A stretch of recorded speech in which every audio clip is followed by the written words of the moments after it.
आप पता करिएगा, इस विधानसभा में 2 साल भले बीजेपी था, मैं इसी कार्यालय में बैठता था, तब भी बैठता था। यहाँ पर 80% लोग मेरे पास सपा के ही लोग काम लेकर के आते थे और मैं सबकी मदद करता था। बीजेपी के लोग मुझसे कहते थे, आड़ में शिकायत करते थे कि वो तो सफाई दिन भर घेरे रहते हैं। कोई विधायक पार्टी छोड़ के चला जाएगा सपा का, मैं भी आपकी मीडिया के माध्यम से मैं भी देखता हूँ, लेकिन मुझे नहीं लगता कोई जाए।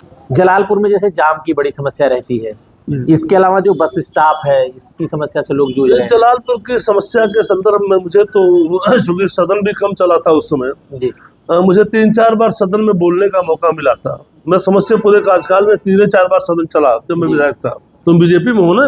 मैंने कहा सर बीजेपी में तो हूँ, लेकिन मेरी आत्मा आपके साथ है। तो मैं बीजेपी में खप नहीं पाया। मेरी मानसिकता जो है सत्ता छोड़ के कहा है चला, तो सत्ता बीजेपी। हाँ, इसीलिए मेरा मन नहीं लगा बीजेपी में। मुझे घुटन महसूस कर रहा था बीजेपी में, इस नाते में सत्ता छोड़ के चला आया।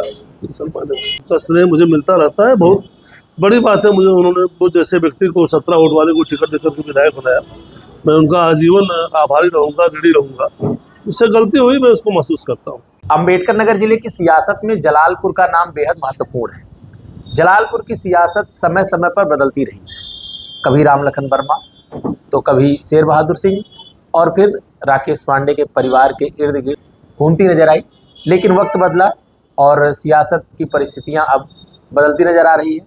2022 में समाजवादी पार्टी से राकेश पांडे इस सीट से विधायक निर्वाचित हुए और सियासत का तकाजा कह लीजिए कि राज्यसभा का चुनाव हुआ तो उनकी दूरी पार्टी से हो गई।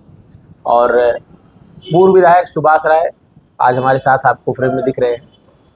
2019 में बाई इलेक्शन हुआ था और बाई इलेक्शन में आप विधायक निर्वाचित हुए थे। सियासत में जिस तरीके से परिस्थितियां बदल रही बिहार चुनाव के बाद, उत्तर प्रदेश की सियासत में अम्बेडकर नगर बेहद महत्वपूर्ण है। 2012 में समाजवादी पार्टी के खाते में 5 सीट थी, 17 को छोड़ दिया जाए, फिर 22 में 5 सीटें खाते में आ गई। अब की बार 27 में चुनाव होना भी वक्त है, लेकिन SIR की प्रक्रिया के बाद कहा जाए तो विधानसभा की तैयारी लोग करना शुरू कर दी है। क्या तैयारी है समाजवादी पार्टी? देखिए, बिहार के चुनाव के परिणाम के बाद थोड़ा सा निराशा जरूर हुई थी कार्यकर्ताओं में, लेकिन जो बिहार की परिस्थिति थी, बिहार के लोग अनभिज्ञ थे SIR से।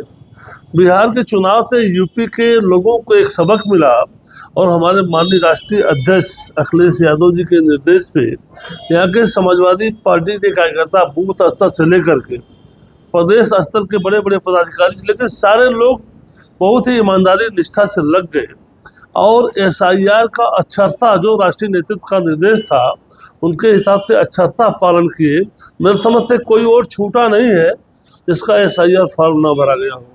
अगर ये लोग कोई चूंकि शासन सत्ता बीजेपी की है, अगर ये लोग कोई बेईमानी नहीं किए, वोट नहीं कटवाए, जिससे कुछ चर्चाएं थी कि खास करके यादव मोहल्ले में, मुस्लिम मोहल्ले में सब वोट कटवा देते हैं दबाव बना के, अगर इस तरह का कोई वो नहीं हुआ, वोट नहीं कटा, तो एकदम समझ लीजिए कि फिर आने वाले 2027 में जिस हिसाब से हमारी तैयारी है, समाजवादी पार्टी को फिर इस जिले में 5 सीट जीतने से कोई रोक नहीं सकेगा और उत्तर प्रदेश में माननीय अखिलेश यादव जी के नेतृत्व में सरकार बनेगी। 2027 में आप टिकट मांग रहे हैं? जी बिल्कुल मांग रहे हैं।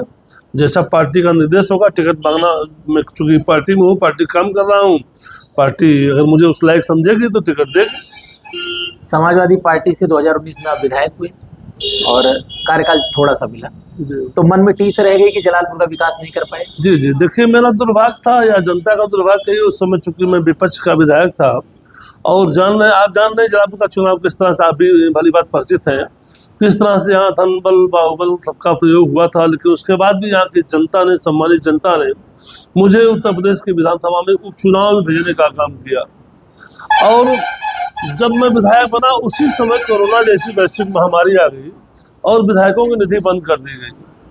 मुझे मात्र अपनी 1 वर्ष की एक निधि मिली थी और पिछले विधायक का कुछ अवशेष मिला था, जिससे मेरे मन में, एक तो मैं विपक्ष का विधायक था, मेरे हिसाब से मैं जितना चाहा उतना काम नहीं हो पाया और विधायक निधि मुझे मात्र 1 वर्ष की मिली और पिछले जो विधायक थे यहाँ पे राजेश पांडे जब निधि खर्च नहीं कर पाए थे, उनका 1 करोड़ अवशेष मिला था। कोशिश मैंने किया उस निधि से मैं करीब 50-60 गाँव में 100 मीटर, 200 मीटर, 300 मीटर तक, कहीं पर CC रोड बनवाया, कहीं पर इंटरलॉकिंग लगवाया और तमाम जगहों पर मैंने पीच रोड बनवाया। मैंने और प्रयास करके मैं अपने 2.5 साल के कार्यकाल में अपने निधि से और मुख्यमंत्री कोष से मैंने लगभग करीब 1000 लोग बीमार व्यक्तियों को मैंने लीवर कैंसर गुर्दा हार्ट के लोगों की मदद की थी। यहाँ तक कि दूसरी विधानसभाओं के लोग मेरे पास आते थे आवेदन लेकर के, उनकी भी मैं मदद करके जो है 10 दिन 15 दिन में पैसा उनके खाते में भिजवा देता था। तो 2019 के बाद फिर 22 का जब चुनाव आया तो पछतावा होता है कि दल बदल दिया, गलत हो गया? नहीं, पछतावा होता है, मैंने गलती की। मैंने राष्ट्रीय अध्यक्ष से जब मेरी बात हुई, जब थोड़ा सा मुझे यह था कि मेरा टिकट 2012 में भी कट गया था, मैं 5-6 महीना प्रत्याशी था। 2017 में मेरा टिकट कट गया। 2012 में आपका टिकट काट करके फिर जो है राजेंद्र सिंह उनको शेरबहादुर सिंह को दे दिया गया। तब भी मैं ईमानदारी से पार्टी में बना रहा, उनको जितवाया। फिर इसके बाद 17 में मेरा टिकट घोषित हुआ, फिर मेरा टिकट तक 5 महीना में प्रत्याशी रहा, टिकट काट दिया गया, फिर भी मैं ईमानदारी से उनके साथ बना रहा। तमाम लोग जाते कहते थे कि उनकी बिरादरी नहीं है, समीकरण नहीं है, टिकट उनको, मैं इसी नाते मेरा टिकट 12 में 17 में कट गया। उपचुनाव में मुझे टिकट दिया गया, मैंने उस फैक्टर को तोड़ दिया। मैं और माननीय राष्ट्रीय अध्यक्ष जी मुझसे इतना प्रसन्न हुए, घूम घूम के दूसरी सभाओं भी कहते थे कि मैंने जो है समाजवाद की परिभाषा को असली रूप जलालपुर में दिखाने का काम किया है। जहाँ पर 17 वोट वाले को मैंने विधायक टिकट दिया था, वो विधायक बना हुआ जनता के सहने से।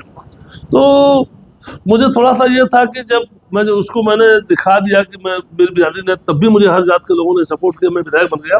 थोड़ा सा उस समय में जब तकलीफ थी, मैं सेटिंग मेरा था, तकलीफ थी, और कुछ लोग थोड़ा सा मैं गलती को महसूस करता हूँ।